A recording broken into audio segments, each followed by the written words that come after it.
You are strong. At least, that is what the mirror tells you. Steel plates move when you command them. Muscle swells. Veins rise like proof.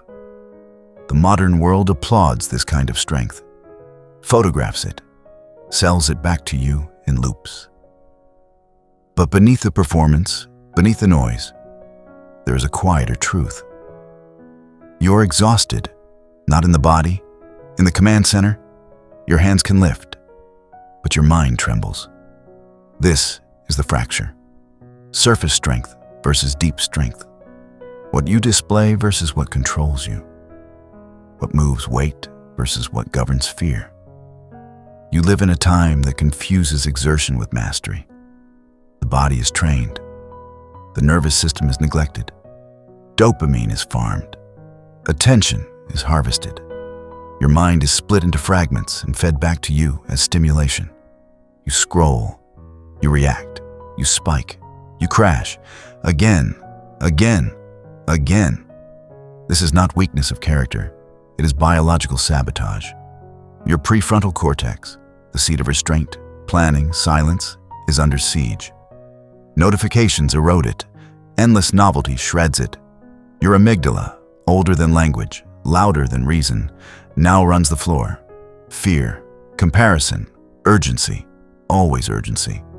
You call this motivation. It is not. It is agitation.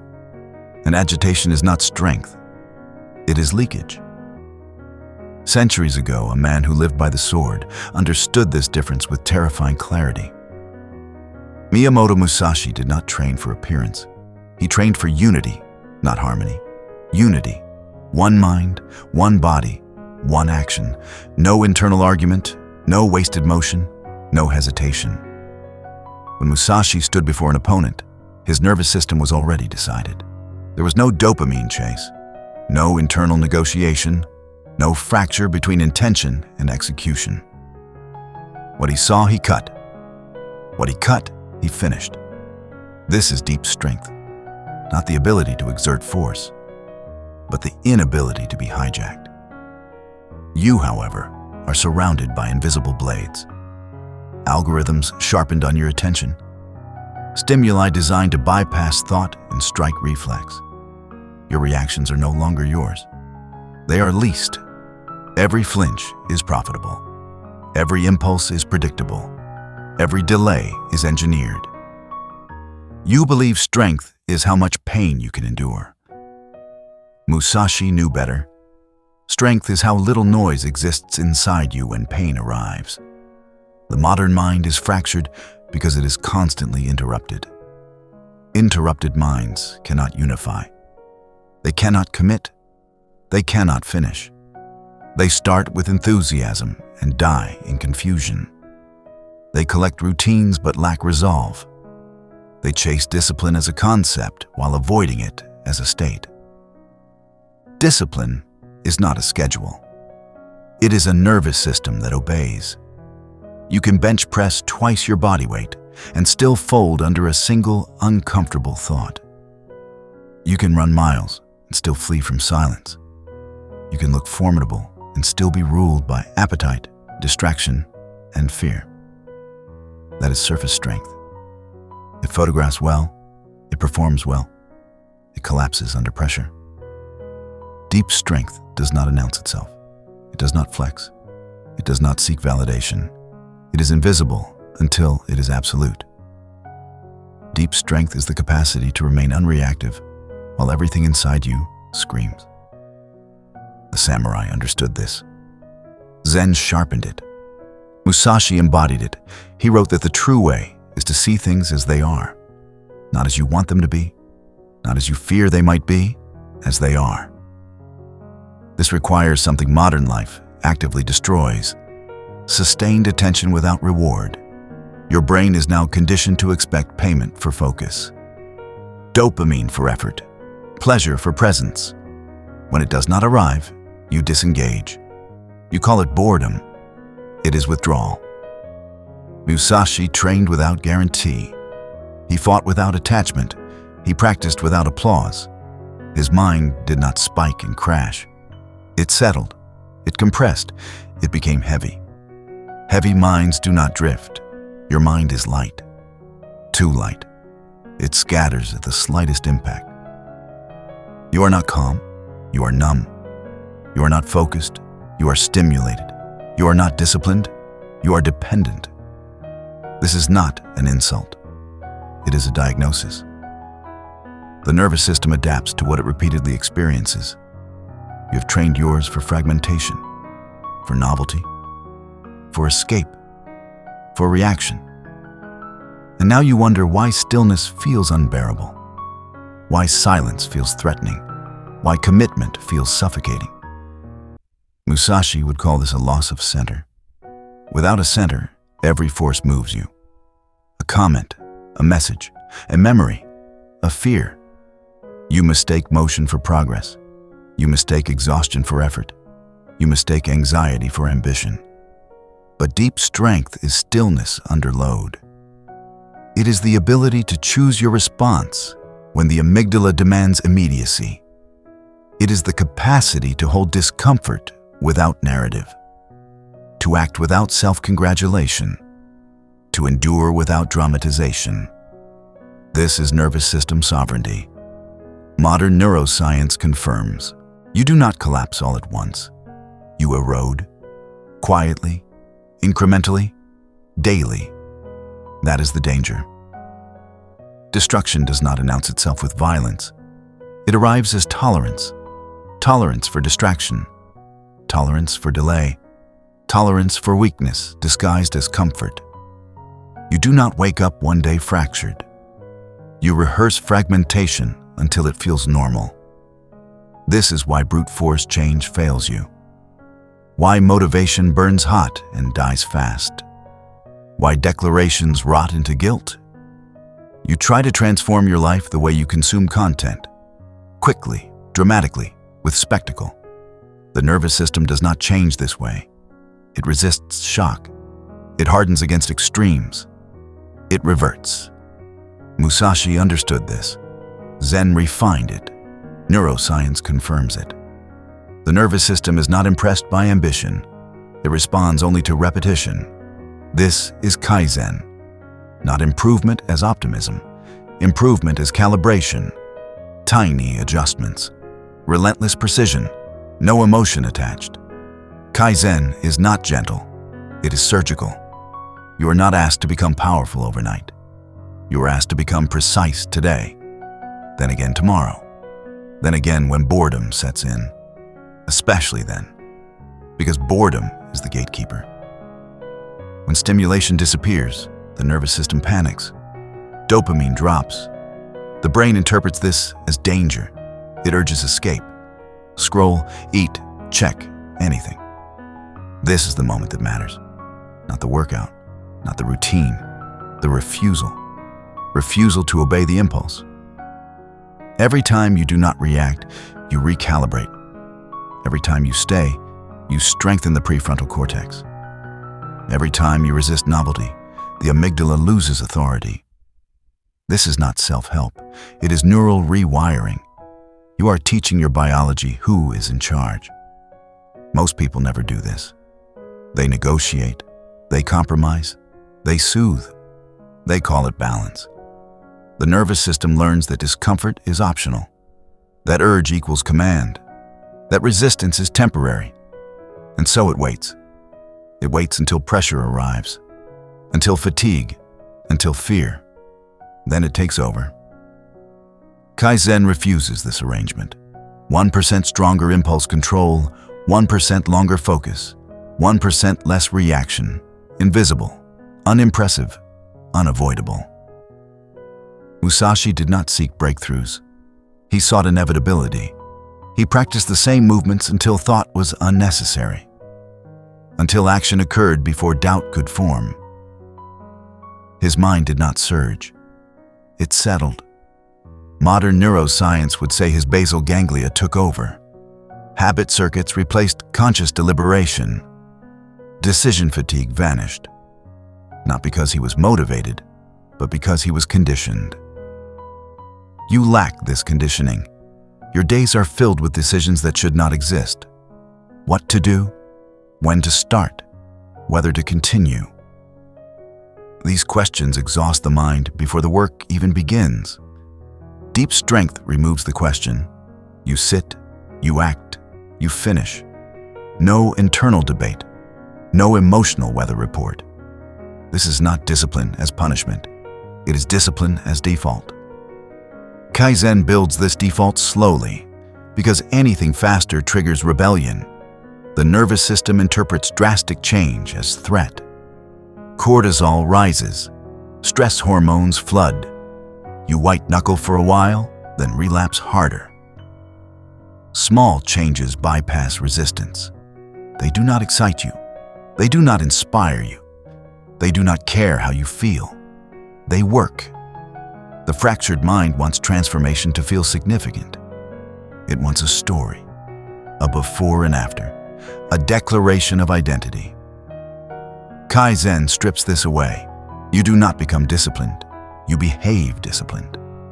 Identity follows behavior, not the reverse. This is where modern self-improvement collapses. It sells identity first. Labels, aesthetic, language. The nervous system cannot metabolize words. Only actions repeated under mild discomfort. Kaizen does not ask you to suffer greatly.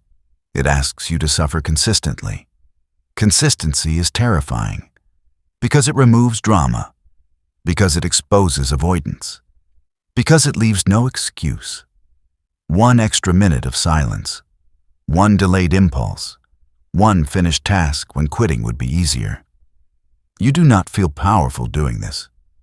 You feel irritated, restless, understimulated. Good. That irritation is the nervous system being retrained. That restlessness is dopamine recalibrating. That discomfort is the old hierarchy resisting replacement. You are not meant to enjoy this. Musashi did not romanticize practice. He endured it. He sharpened his attention on repetition until boredom broke and something colder emerged. Clarity. Clarity does not shout. It narrows. With each small act of restraint, mental noise reduces. Attention stops scattering. Thought slows. Reaction time improves, not because you are faster, but because there is less interference. You begin to notice things, patterns, weak signals, your own excuses forming. This is dangerous knowledge, because once you see how predictable your avoidance is, you can no longer believe in it. Kaizen makes weakness obvious. An obvious weak, there is a moment you are never warned about. A silent interval between who you were and who you are becoming. Not progress, not failure. Emptiness. The routines are in place. The impulses are quieter. The chaos has begun to retreat. And yet, nothing replaces it. No rush, no identity, no applause, just space. This is where most people turn back. Because the fractured mind does not fear pain. It fears absence. The absence of stimulation, the absence of identity, the absence of noise. You mistake this void for loss. It is not.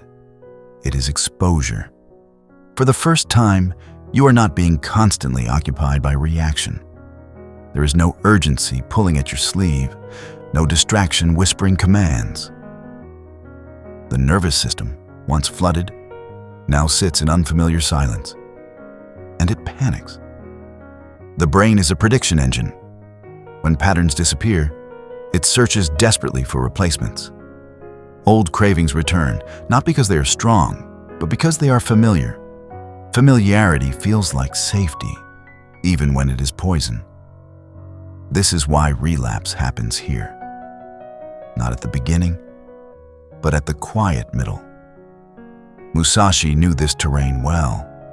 He spoke of the void not as nothingness, but as the source of everything. The place where form dissolves, where technique ends, where identity is stripped clean. The void is not peaceful, it is confrontational. Because without distraction, you encounter yourself unfiltered. Your impatience, your insecurity, your hunger for recognition. Thoughts you drowned out now stand upright. They do not ask permission. They accuse. You will feel unproductive, uncertain, unimpressive. Good. This is where surface strength dies. Because surface strength needs feedback. It needs mirrors. It needs resistance that can be counted and displayed. The void offers none of this, only presence. And presence feels useless to a mind trained for stimulation. Neuroscience explains this bluntly. When dopamine input drops, the brain experiences a kind of identity destabilization. Motivation circuits recalibrate. Old rewards no longer excite. New ones have not yet formed. This gap is misinterpreted as emptiness. It is actually reorganization. The nervous system is shedding dependencies, rewiring reward pathways, learning to function without constant external reinforcement. This takes time. And during that time, you will feel hollow. Most people call this burnout, or boredom, or depression, and they rush to escape it. Musashi would tell you this: if you flee the void, you will remain a novice forever, because mastery lives past this point. The void is where false selves dissolve. The self that needed to be busy, the self that needed to be praised, the self that needed to be entertained. They cannot survive here. This is why the void feels dangerous. It threatens identities you have mistaken for yourself. It strips you of performance and asks what remains when no one is watching and nothing is happening. The modern world never lets you reach this point. It keeps you oscillating, stimulated enough to function, distracted enough to never settle. Stillness is bad for business, but stillness is where the nervous system consolidates, where memory integrates, where perception sharpens, where action becomes clean. You are not meant to fill the void. You are meant to withstand it. At first, your thoughts will accelerate. The mind, deprived of novelty, creates noise. Fantasies, regrets, plans, arguments, anything to regain movement. Do not engage. Observation is enough. Each time you do not react, the mind loses momentum. Each time you do not escape, the void deepens, and something begins to change. Not dramatically, but fundamentally. Your attention stops reaching outward. It settles inward. This is the shift from seeking to seeing. Musashi wrote that when the mind is nowhere, it is everywhere. This is not mysticism. It is attentional freedom. When attention is no longer tethered to craving, it becomes available for reality. You start noticing subtleties, the weight of decisions, the texture of time, the difference between necessary effort and compulsive motion. You begin to act less, but more precisely. The void removes excess thought, excess emotion, excess movement. What remains is efficiency. Modern neuroscience would call this reduced cognitive load, fewer competing signals, less internal chatter. The prefrontal cortex no longer micromanages every action.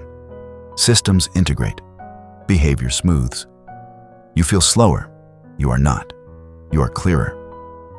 Clarity feels slow because chaos feels fast. This is where deep strength quietly overtakes surface strength. No spectacle. No sensation of becoming powerful. Just a growing inability to be rushed. Urgency loses its grip.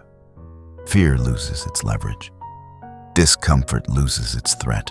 You are no longer trying to escape your own mind. This terrifies people, because ambition without agitation feels empty at first. You have been conditioned to associate, because ambition without agitation feels empty at first. You have been conditioned to associate drive with anxiety. Without anxiety, you feel directionless. This is another illusion. Direction does not come from pressure. It comes from alignment. In the void, you stop asking what will stimulate you and start seeing what matters, not philosophically, practically, what deserves energy, what deserves silence, what deserves elimination. The void sharpens priorities by subtraction. Most of what you thought you wanted dissolves here. Goals that required constant validation lose appeal. Performative productivity feels grotesque. Noise feels insulting. You do not become passive, you become selective. Musashi did not fight every duel offered. He did not swing unnecessarily. He waited. He watched. He chose moments that mattered. The void teaches this restraint, but you must survive the discomfort of not being entertained by yourself. This is the price, and it cannot be paid once. It must be paid repeatedly. Every time boredom returns, every time the mind asks for stimulation, every time silence stretches longer than expected, each time you choose not to fill it. This is how depth is created. The modern mind is shallow because it is constantly filled. No space for integration, no room for consolidation, no void. You are building that void deliberately, not as an escape, but as a forge. Because once the nervous system learns that silence is safe, something irreversible happens. You stop fearing your own thoughts, and a mind that does not fear itself cannot be controlled. This is the threshold. Past this point, discipline no longer feels heavy. Focus no longer feels forced. Action arises without drama. Rest feels earned. Silence feels full. You are no longer chasing clarity. You are inhabiting it. The void does not make you special. It makes you dangerous. Because you cannot be rushed. You cannot be baited. You cannot be fragmented easily. This is where unity begins to stabilize, not as effort, as condition. And once this condition forms, the mind does not return to chaos easily. It remembers what stillness feels like. It recognizes noise as intrusion, not necessity. Most people never reach this place. They turn back at the silence. You will know if you are ready, not by confidence, but by your willingness to stay when nothing is happening. That is the test. And passing it changes everything. At some point, restraint is no longer enough. Stillness alone does not complete the transformation. Silence clears the fog, but it does not decide direction. The void strips excess, but it does not choose what stays. Eventually, you must cut, not violently, decisively. Musashi understood this better than anyone. He did not believe in half commitments. He believed in severance, clean lines, no hesitation, no regret. In combat, a delayed strike is not patience, it is death. In life, a delayed decision is not wisdom, it is decay. You have reached the moment where clarity demands action. And this is where many fail, not because they lack discipline, but because they lack courage. Because cutting means loss. It means ending patterns that once kept you safe. It means abandoning identities that once gave you status. It means removing behaviors that still offer comfort, even if they cost you everything else. The mind resists this phase with sophistication. It no longer screams, it rationalizes, it bargains, it reframes avoidance as nuance. Be careful here. A calm excuse is still an excuse. Deep strength is not passive. It is not neutrality. It is the ability to act cleanly once perception is clear, to move without emotional residue, to choose without self-deception. Musashi called this the killing stroke, not because it was cruel, but because it was final. One cut, no correction, no apology. You are not killing people. You are killing dependencies. The habit that keeps you distracted, the relationship that drains your focus, the environment that fractures your attention, the routine that looks productive, but produces nothing. These things do not fade on their own. They must be removed. Modern neuroscience would say this is pruning. The brain strengthens what is used and eliminates what is not. But elimination does not happen through intention. It happens through disuse, sustained, deliberate disuse. You cannot weaken a habit you continue to indulge occasionally. You cannot starve a behavior you keep feeding just a little. The nervous system does not understand moderation the way you wish it did. It understands patterns. Musashi did not train sometimes. He trained always, not obsessively, but consistently. There was no version of him that still entertained the opposite path. That path was cut. This is what gives his philosophy its cold edge. Once a decision is made, it is embodied, not discussed, not revisited, not dramatized. The modern mind is addicted to options. Keeping doors open feels intelligent. It feels flexible. It feels safe. It is not. An open door is cognitive load. It leaks attention. It invites doubt. It keeps the nervous system undecided. Indecision is not neutral. It is corrosive. Deep strength requires finality. This does not mean rigidity. It means clarity without negotiation. You decide what stays. You decide what goes. Then you enforce it. Enforcement is the missing piece. You are good at insight. You are good at understanding. You are good at articulating why something is harmful. And yet, you continue. This is not ignorance. It is enforcement failure. The nervous system does not change because you understand something. It changes because the environment changes. Inputs change. Access changes. Patterns are broken at the source. Musashi did not debate temptation. He removed proximity. This is brutal and effective. You cannot train deep strength while keeping escape routes intact. The knowledge that relief is available weakens restraint. The option to quit corrodes resolve. This is why the cut must be clean. Delete, leave, remove, end. Not angrily, not emotionally. Coldly, the mind will protest. It will mourn. It will create narratives about balance, sustainability, and mental health. Some of these concerns are valid, but many are camouflage. Ask yourself one question. Does this make me more unified or more divided? If it divides you, it must go.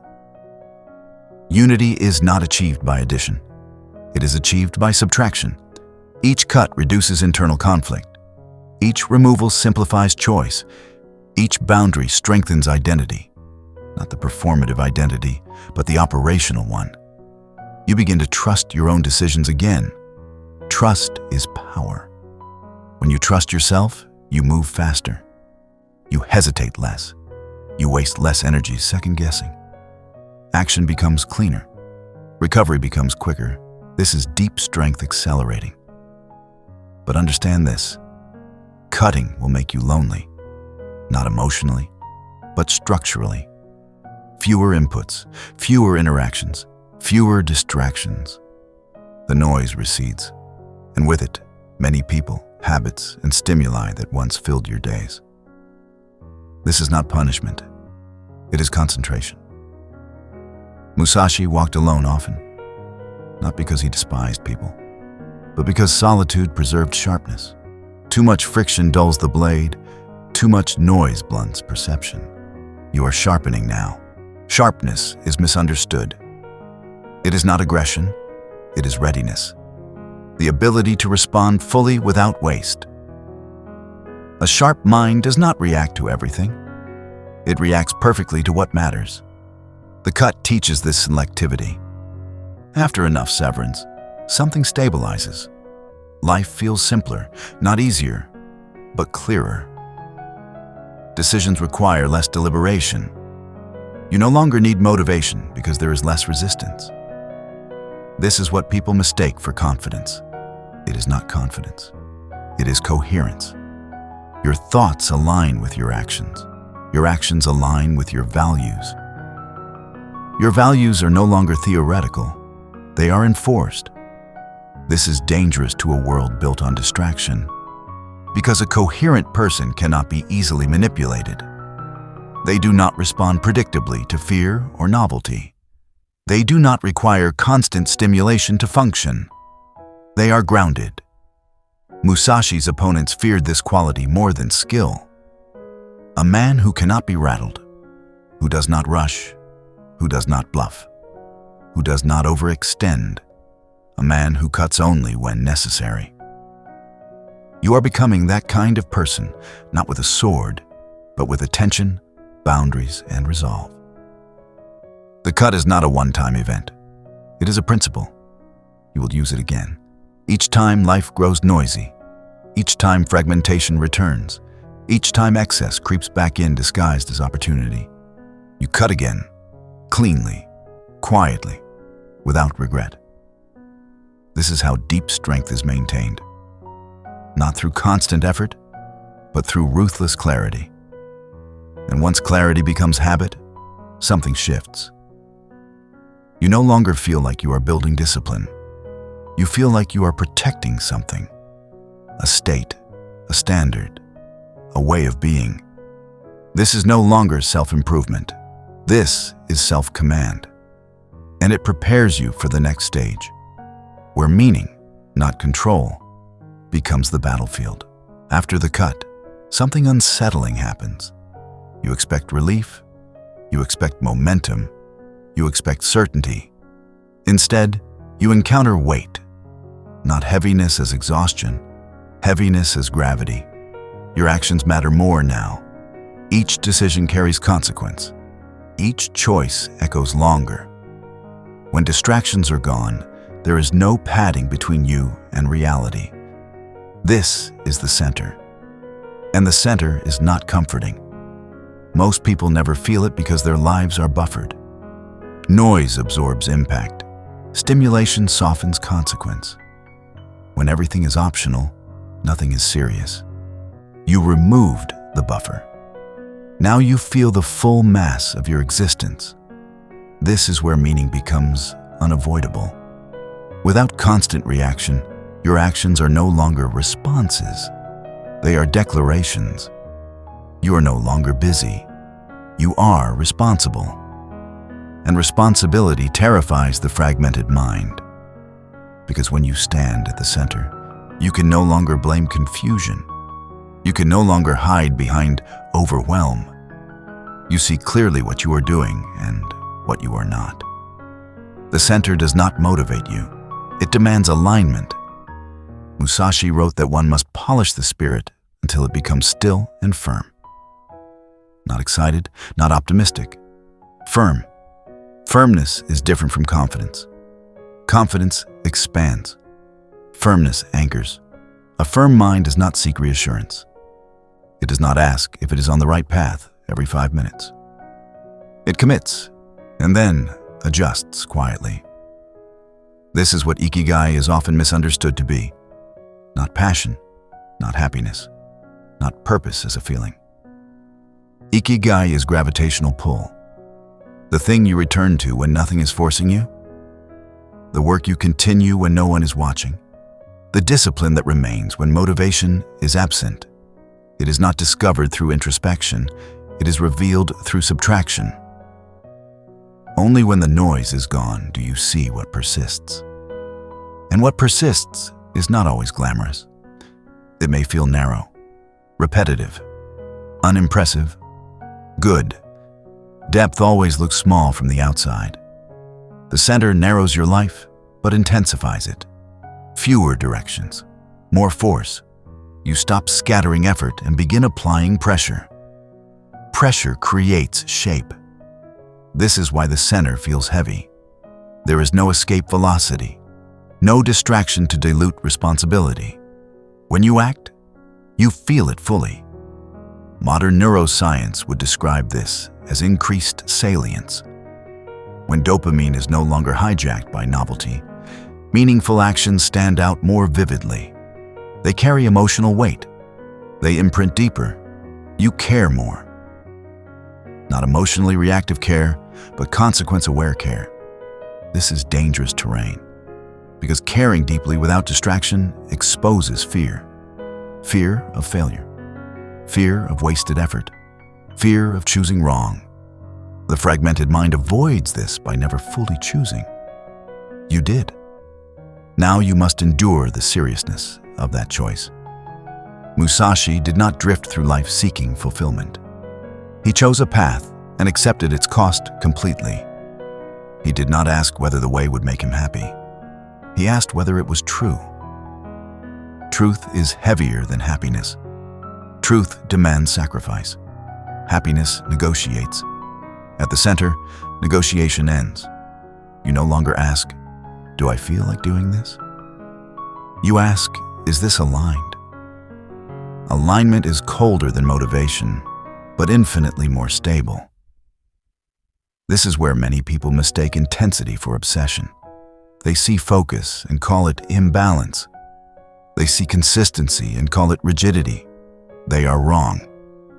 Balance is for systems that change direction frequently. Precision systems require alignment, not balance. A blade is not balanced. It is sharp. The center sharpens you, but it also isolates you. Because few people operate from their center. Most operate from appetite, fear, or distraction.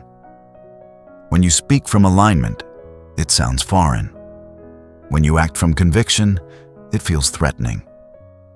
You will feel misunderstood. Do not correct this. Clarity does not require consensus. The need to be understood is a residue of fragmentation. It is the mind asking for validation to compensate for internal doubt. You no longer need this. You are not becoming cold. You are becoming exact. Exactness is often mistaken for detachment. In reality, it is intimacy with reality itself. You see things as they are, not dramatized, not softened. You see your limits. You see your capacity. You see the work required, and you accept it. Acceptance is not surrender.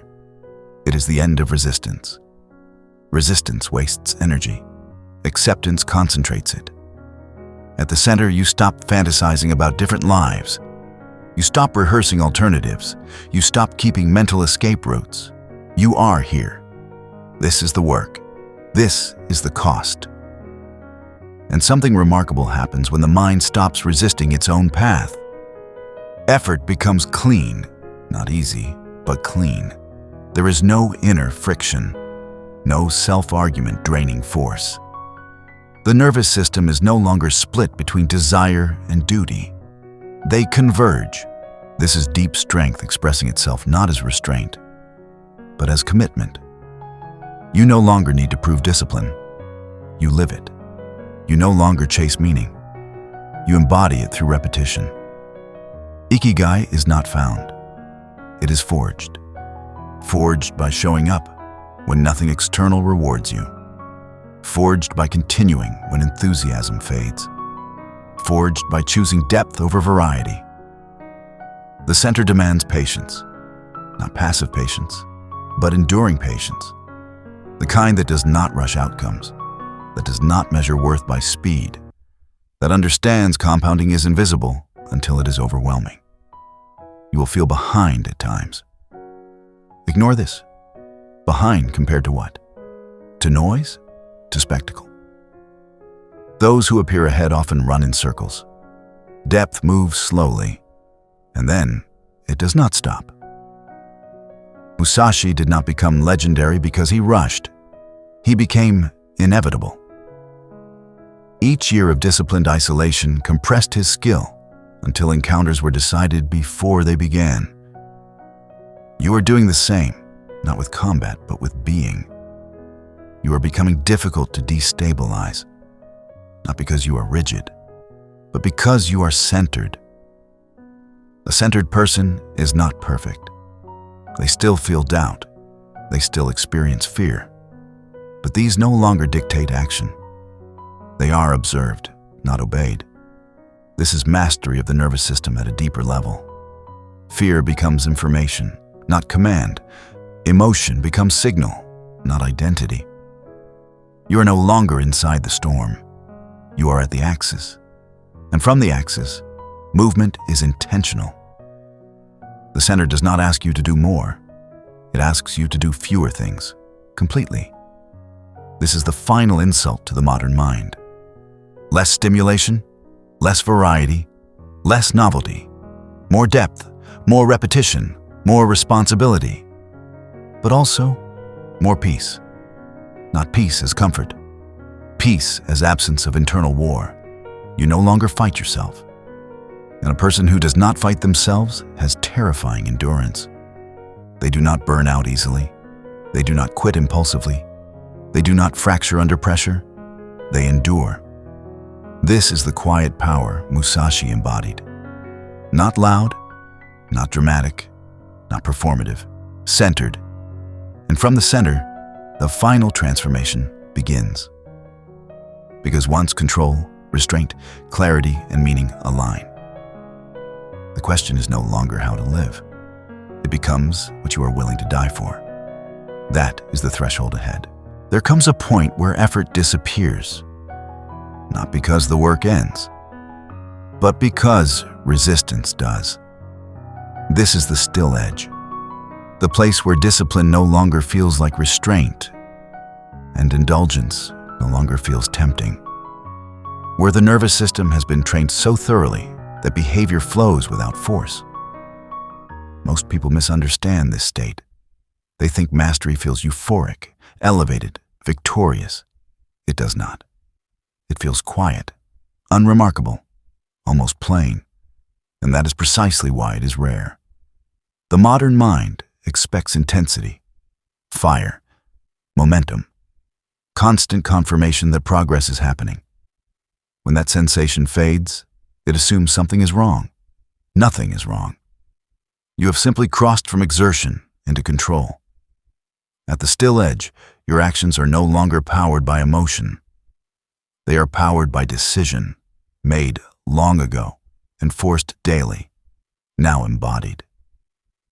This is what Musashi meant when he wrote that the way is not separate from daily life. There is no switch to flip, no ritual to perform. The mind is already set. You wake, you act, you finish. No negotiation. The nervous system loves this state. It is efficient, predictable, low in friction. Cortisol drops, attention stabilizes, energy stops leaking into self-talk and doubt. You feel less dramatic, but more capable. This is where surface strength finally reveals its weakness. Muscles still fatigue. Willpower still depletes. Motivation still fluctuates. But systems endure. You are no longer relying on how you feel. You are relying on what you are. And what you are now is structured. Structure is misunderstood as limitation. In reality, structure is compression, and compression produces force. A scattered mind cannot strike. A compressed one cannot be stopped. The still edge is where compression completes. Your mind no longer oscillates between extremes. It does not spike with excitement or crash into despair. Emotional amplitude narrows, not because you feel less, but because you are less reactive. You still experience fear. You still feel desire. You still notice discomfort. You simply do not obey them. This is not suppression. It is hierarchy. The prefrontal cortex has reclaimed authority. The amygdala still sends signals, but they are filtered, weighed, contextualized. Urgency is no longer assumed to be truth. This is deep strength at its most functional. You are not calm because life is easy. You are calm because your nervous system is trained. Pressure does not vanish at this stage. It intensifies, because now you are capable of carrying more. And life will test that. Responsibilities increase, expectations rise, stakes sharpen. The still edge is not a retreat from challenge, it is preparation for it. Musashi did not seek easy opponents. He sought decisive encounters. The still edge allowed him to enter chaos without becoming chaotic. You are learning the same skill. The ability to enter demanding environments without losing internal order. This is what modern productivity culture cannot teach. It optimizes output, but ignores stability. It praises speed, but neglects recovery. It celebrates intensity, but burns through people. Deep strength does the opposite. It makes you durable. Durability is not exciting. It is devastatingly effective. A durable person outlasts cycles. They are not derailed by bad days or inflated by good ones. They do not require constant recalibration. They hold a line. Holding a line is everything. Because most failures are not dramatic collapses. They are gradual drifts, small compromises, tiny allowances. The still edge resists drift automatically. You do not argue with temptation anymore. It does not reach you. This is the benefit of earlier cuts. What once demanded willpower now requires none because it is no longer present. The environment supports the standard. The standard supports the identity. Identity is no longer aspirational. It is operational. This is the moment where people around you begin to sense something is different. Not because you announce it, but because you are harder to move. You are less available to nonsense, less responsive to panic, less impressed by urgency. You choose your battles. This can be misinterpreted as apathy. It is not. It is respect for energy. Energy is finite. Attention is precious. You no longer waste either on friction that produces nothing. You have become economical. Economy is a sign of mastery. Musashi wrote that one must understand the rhythm of any situation. When to advance, when to hold, when to end things swiftly. This rhythm cannot be learned through theory. It is felt through stillness. The still edge sharpens perception. You notice timing more than tactics. You sense when something is ready and when it is not. You stop forcing outcomes. You stop mistaking motion for progress. This patience is not passive. It is loaded, like a blade held perfectly still before the cut. And when action is required, it is decisive, not rushed, not angry, final. This is where many feel an unexpected discomfort, a loss of drama.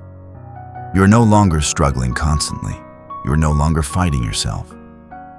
And without that internal conflict, you may wonder where your edge has gone. It has not gone. It has refined. Chaos feels like edge to the untrained mind because it creates sensation. But sensation is not power. Stability is. A stable mind can apply force precisely. An unstable one wastes force everywhere. You are now capable of precision. And precision changes the nature of your actions. You do less, but each action matters more. Your words carry weight. Your presence alters rooms, not through dominance, but through coherence. People sense coherence instinctively. It signals safety or danger, depending on their own state. Some will feel drawn to you. Others will feel exposed, not because you are judging, but because you are not reacting. Non-reactivity is confronting. It removes the familiar feedback loops, the emotional exchanges, the validation games, the chaos people use to feel alive. You no longer participate. This does not make you superior. It makes you separate. And separation is the cost of deep strength. You cannot be unified and entangled at the same time. You cannot be centered and constantly pulled.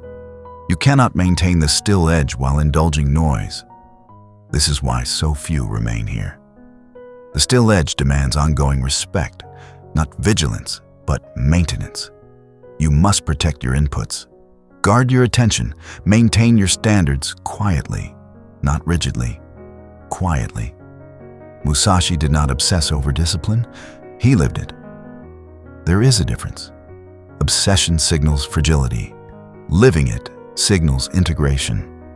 Integration is the final goal. Mind, body, action. No daylight between them. You are approaching that state now. And with it comes a final realization, one that unsettles even those who reach this far. Control is not the end. Control is preparation. Because once you can command yourself fully, the question shifts. Not, can I do this? But, what is worthy of this level of control? That question cannot be answered with techniques, or routines, or optimization. It requires something older, something harsher, something absolute. It requires confrontation with impermanence. And that is where the path leads next.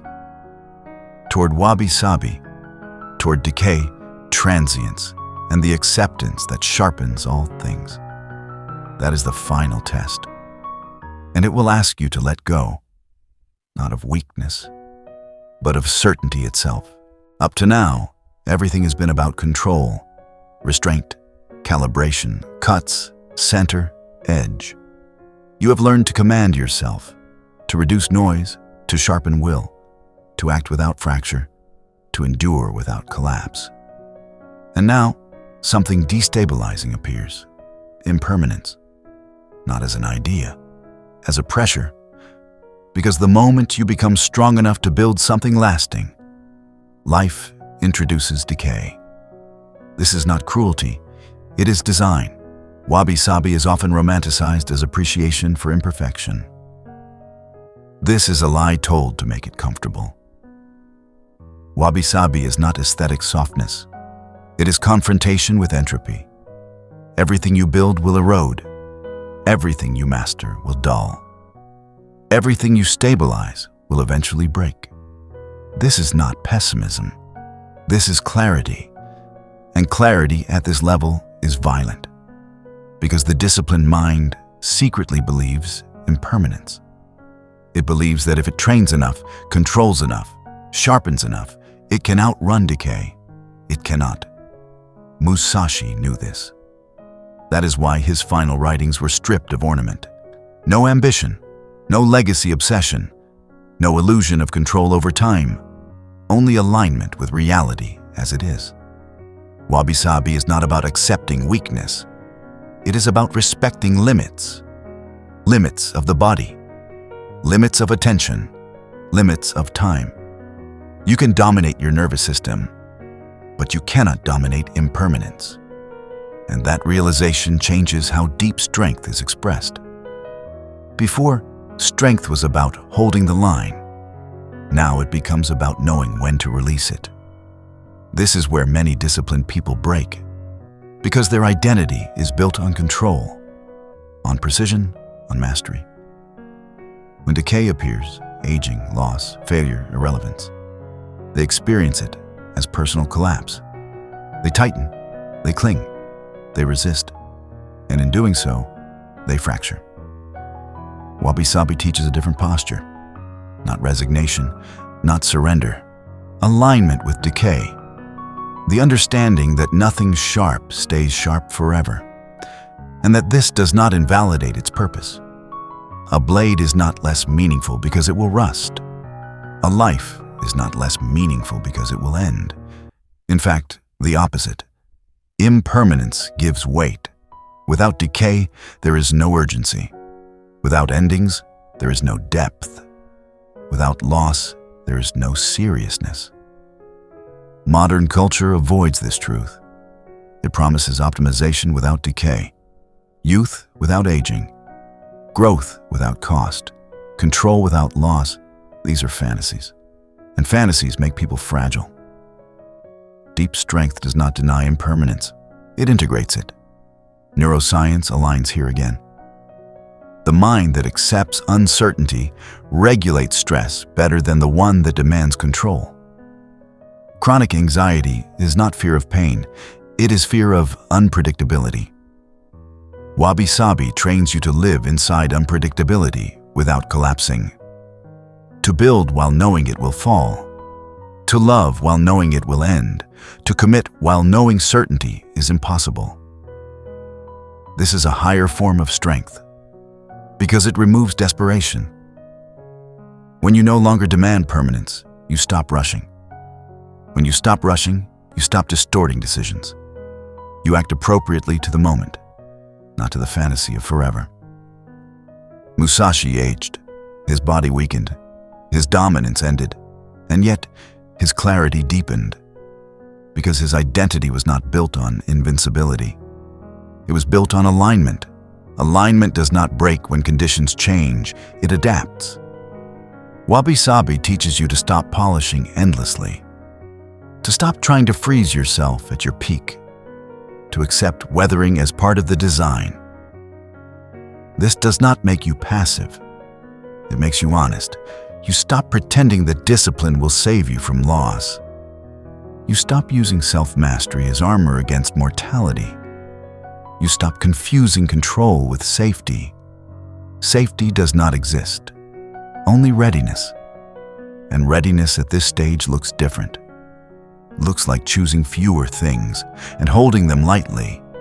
It looks like committing fully, without illusion. It looks like building structures that can bend without snapping. Psychologically, this is where the nervous system reaches its most mature state. Not hyper-control, not chaos. Flexibility under pressure.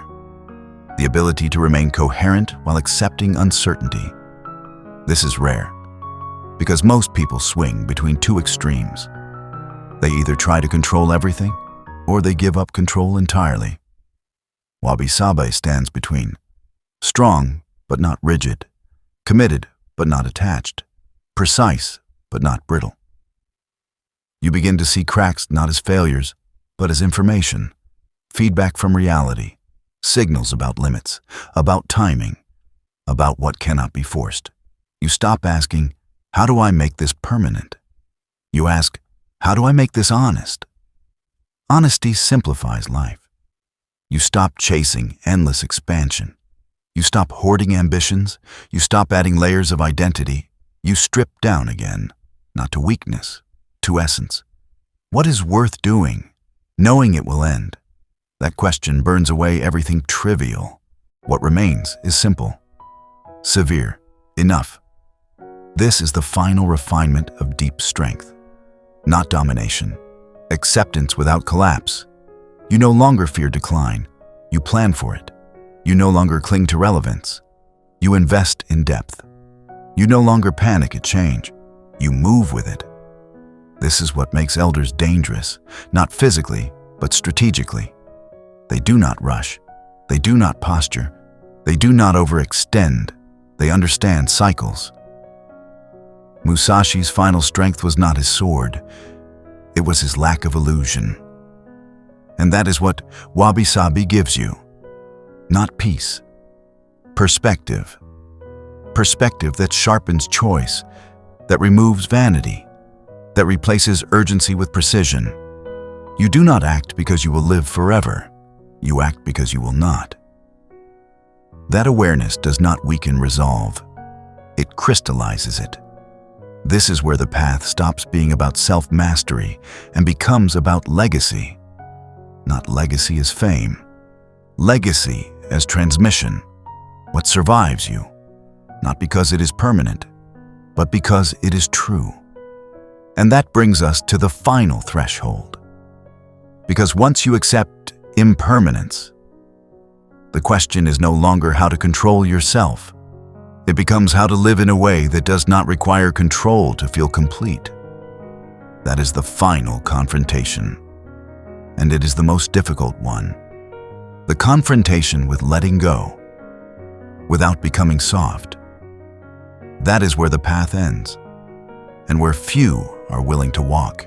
One day, without warning, the noise will stop working on you. The scroll will feel thin. The outrage will feel rehearsed. The urgency will feel artificial. Not because the world changed, but because you did. This is how you will know the work took hold. Not by discipline streaks, not by visible success, not by confidence, but by indifference to distraction. You will notice it in small moments. When boredom arrives and you do not flinch. When discomfort appears and you do not narrate it. When fear speaks and you do not answer immediately. You will feel the old reflexes reach for control and fail. They will find nothing to grab, because you are no longer hollow, you are weighted. Most people spend their lives trying to feel better. You learn to become better calibrated. That difference is everything. Feeling is unstable. Calibration endures. You are no longer trying to escape your nervous system. You are no longer negotiating with impulse. You are no longer bargaining with weakness. You are not perfect. You are aligned. Alignment does not make life easy. It makes it exact. You will still lose people. You will still fail at things you care about. Your body will still age. Your plans will still break. But these events will no longer scatter you. They will register, then pass. This is the quiet power no one sells you, because it cannot be sold. It cannot be downloaded. It cannot be aestheticized. It cannot be performed. It must be lived, alone, repeatedly, without witnesses. That is why it is rare, and that is why it matters. You now understand something most never touch. That strength is not force. That discipline is not suffering. That meaning is not excitement. That control is not the goal. Presence is. Presence when it is inconvenient. Presence when it is unrewarded. Presence when nothing dramatic is happening. Especially then, because that is where life actually is. The samurai did not prepare for battle to feel powerful. They prepared to be correct under pressure. Correctness is the highest form of ethics. To act appropriately when emotion tempts distortion. To choose restraint when indulgence is available. To move decisively when hesitation would be easier. This correctness is now in you, not as philosophy, as posture. You carry it in how you sit with uncertainty, in how you speak when words are unnecessary, in how you wait without resentment. You do not rush to be understood anymore. You do not rush to be seen. You do not rush. And because you do not rush, you arrive. Not at outcomes, at moments, fully. This is the legacy. Not what you leave behind, but what you transmit without speaking. People around you will feel it. Some will calm down. Some will grow uneasy. Some will project onto you things that are not yours. You let them. You're no longer in the business of correction, only alignment. That is the final severance. The severance from needing to fix the world. You understood something deeper. That a regulated nervous system in a chaotic age is a radical act. That a unified mind in a fractured culture is a quiet rebellion. That restraint in an economy of excess is power. You will not announce this. You will not brand it. You will not teach it loudly. You will live it. And that will be enough. Because when pressure arrives, and it always does, you will not search for strength. You will not need motivation. You will not panic. You will respond cleanly, economically, without residue. That is all Musashi ever aimed for. Not immortality, not reverence, not certainty, readiness. And readiness does not fade with age. It does not depend on mood.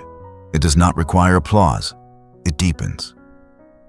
So when life strips you again, and it will, you will not be surprised. You have already practiced letting go. When the body weakens, the posture remains. When plans collapse, the center holds. When the world accelerates into noise, you slow, not to resist it, but to see clearly inside it. That clarity will guide you, not loudly, reliably. This is not the end. There is no end. Only continued correctness, continued restraint, continued presence. And one day, when everything you built has weathered, when your name no longer circulates, when your efforts have dissolved back into time, something will remain. Not a monument, not a memory, but a pattern. A way of standing in the world that someone else will sense, imitate, and carry forward. They will not know where it came from. They will not credit you. They will simply feel steadier. That is legacy, not permanence. Transmission. And transmission does not require recognition, only truth. You are done becoming. Now, remain.